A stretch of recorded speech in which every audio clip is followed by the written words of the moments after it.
talagang yung luha ko bumagsak nung malaman ko na, ayun nga, gagamitin siya for the teleserye of Miss Jeneline. And knowing na Miss Jeneline will sing the song. So yeah. Actually po, sobrang kinilig ako nung nag-reply si Miss Jeneline. Kasi wala po akong idea na ipapalabas pala siya sa All Out Sundays para sa program kung saan parang sabihin na may bagong show si Miss Jeneline para siyang promotion. Promotion part po ng Love Die Repeat. And I didn't expect, wala pong nagsabi sa akin na i-portion pala na ikakantay na kagad ni Miss Jeneline yung Lisan. Though my GMA Music Family already told me na um, kinakausap daw po para gamitin yung Lisan for the official theme song of the Love Die Repeat. Pero I didn't expect na it was recorded na po and it will be televised na that day sa All Out Sunday. So, ang nangyari sa akin, bilang excited po ako kasi syempre as a composer, which I never expected na will happen.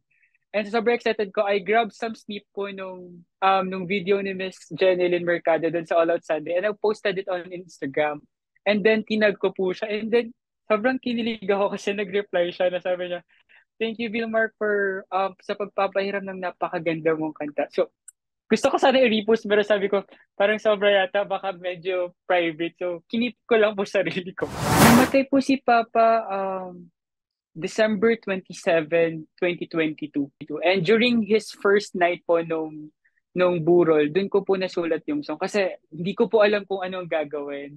Hindi ko alam kung saan magsisimula that time. And ang tanging paraan ko lang to cope up with the situation is to write the song. And yun po, biglang nabuhay yung Lisan. And I dedicated that song with to my father nung namatay po siya. I remember during that time, kasi po hindi nila sinabi sa akin via phone or via online. Talagang hinintay nila na magkita-kita kami in person.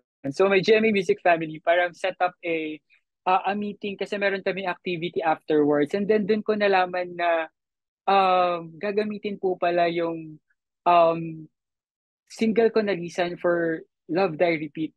Actually, naiyak po ako that time kasi the song was really special to me kasi nga I dedicated that song for my father. And to be able to see that song na magagamit siya in a kind of a big teleserye, it's really fulfilling and sobrang iniisip ko lang na sana proud si Papa and smiling while hearing the version of Miss Jeneline.